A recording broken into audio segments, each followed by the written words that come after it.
Hi everyone. Oh, I'm on, okay.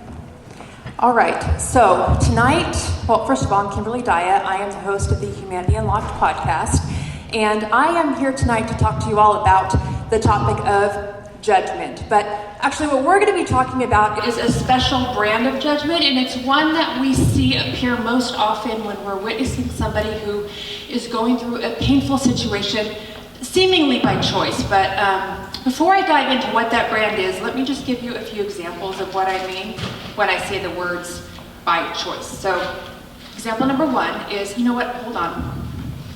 I'm a walker, and that's just, yeah, there we go, okay. So example number one is somebody who is suffering with an eating disorder, and this person could be somebody who is severely underweight or overweight, either case would work. Example number two is somebody who has done fertility treatments for a number of years and was finally, was finally able to birth her first child, but now suffers with postpartum depression. And example number three is somebody who is a victim of abuse in their current long-term relationship. So I've just illustrated three very different examples, yet strangely, these hypothetical examples will often elicit an eerily similar response from outside critics who hear about them.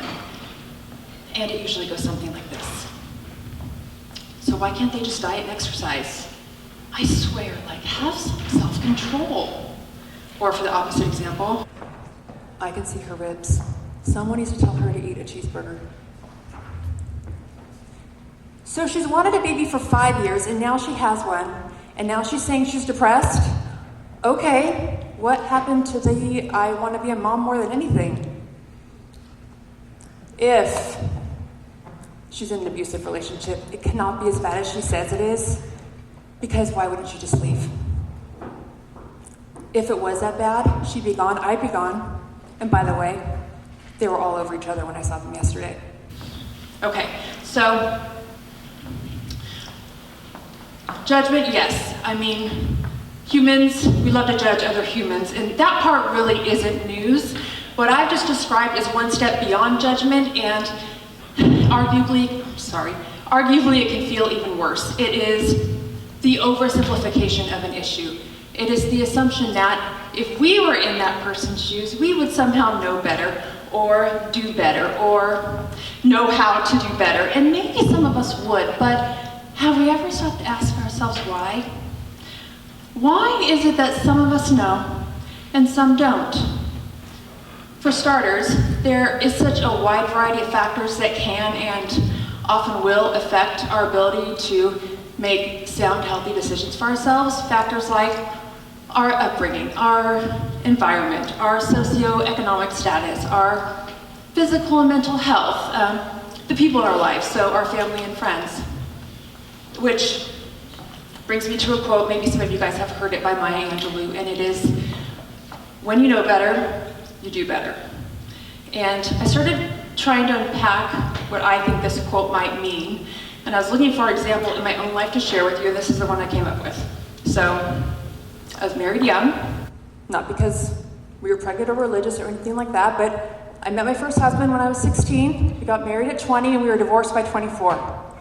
The marriage, while it wasn't necessarily miserable, was pretty dysfunctional for a number of reasons on both of our parts. But I didn't know that. I couldn't see it. It was not obvious to me when I was in it. But what's interesting is it was obvious to some because they could see it and they did know better. Years later, we went on to split up, and I remarried my current husband, Mark, and it wasn't until then that I could see it. I was able to look back and go, oh my gosh, how did I not see how dysfunctional our dynamic was?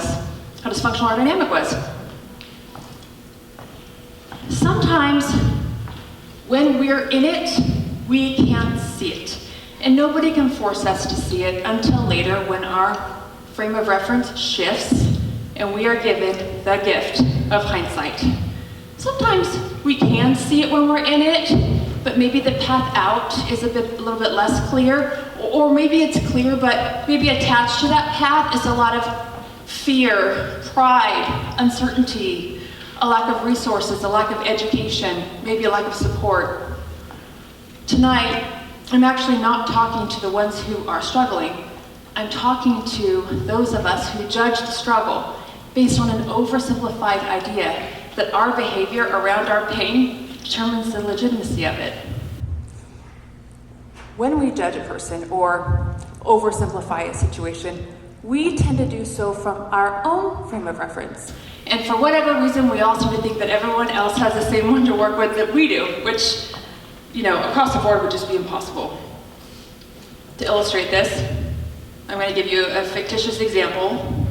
It's an extreme one, but stay with me. So, I'm a fairly decent writer, took honors English in school. I used to have a column in a magazine, and at one point I was working on a book. But if somebody were to come to me and ask me to write a paper on quantum physics, and if I were being graded on my understanding of that subject, it wouldn't matter how good of a writer I am. I would fail it, simply because what is common sense to a quantum physicist will not be common sense to me, because I have not had the education or the experience to frame a point of reference from which to draw from in order to write an intelligent essay. Over the past several years, I have had the hardest time understanding why we struggle so much to just hear one another, and it has bothered me a lot, so much so that I launched a podcast last year literally aimed at dismantling judgment, because we humans, we judge everything, and I am fascinated with our commitment to take multi-layered issues and fit them into black and white boxes. And like most things that we feel strongly about, this fascination of mine was personal. In 2007, so 17 years ago, I lost the use of my extremities. It happened pretty suddenly and inexplicably. I started in my legs. I would go to stand up and my muscles just didn't work. My legs wouldn't hold me. So if you've ever had somebody kick behind your knee causing your leg to buckle, that's what it felt like when I'd go to stand up and walk. A month or two later, it moved into my upper body, into my arms and hands. I couldn't raise my arms up. I couldn't make a fist. I lost my grip. I couldn't hold a cup, a fork, a phone, a toothbrush, a steering wheel. I couldn't dress myself, bathe myself for a while there.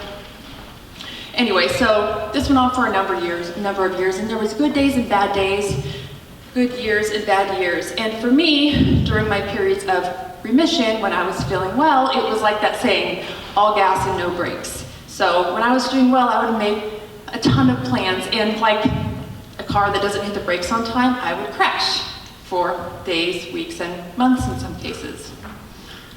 I eventually needed to be in a wheelchair, and at that point, I really never left my house, because people knew, but I didn't want anybody to see it, because the visual of me in a wheelchair just felt like such a wild departure from the me that most people knew. I was constantly up and down, and I know that was confusing for people. And to make it more confusing, I would overcompensate when I was feeling well, and I would, like I said, I'd make all the plans, and I would dress up and do full glam, hair, makeup, all of it, when I left my house, just to make myself feel normal and healthy, like everyone else. But there was a cost to that, and I think it's that people may have had a hard time understanding, and maybe even in some cases believing what I was going through, because I was like a giant contradiction. I hid behind a facade that I thought was protecting me, but in actuality, it probably wound up sabotaging me. In the end, the choice to hide out at home and downplay in public meant that nobody ever really saw it, which I knew meant that nobody understood. But the truth is, how could they? If they only saw me looking healthy, that was their frame of reference. Somewhere in the middle of it all, it dawned on me that my situation mirrored a broader issue of judgment and oversimplification in society. Because at some point, we are either going to bear witness to or be the subject of, if we have not already, an issue that appears to be black and white. And in those moments, I would ask that we all just pause and consider, is there room for nuance here? Could there be some context that we're missing to help us to, maybe not always to agree, but just start to understand a different perspective? Because if we can do that, we can start to build the bridge that I think our society needs to take us one step closer to realizing that true understanding doesn't always come in the black and white. True understanding often comes in shades of gray. Thank you.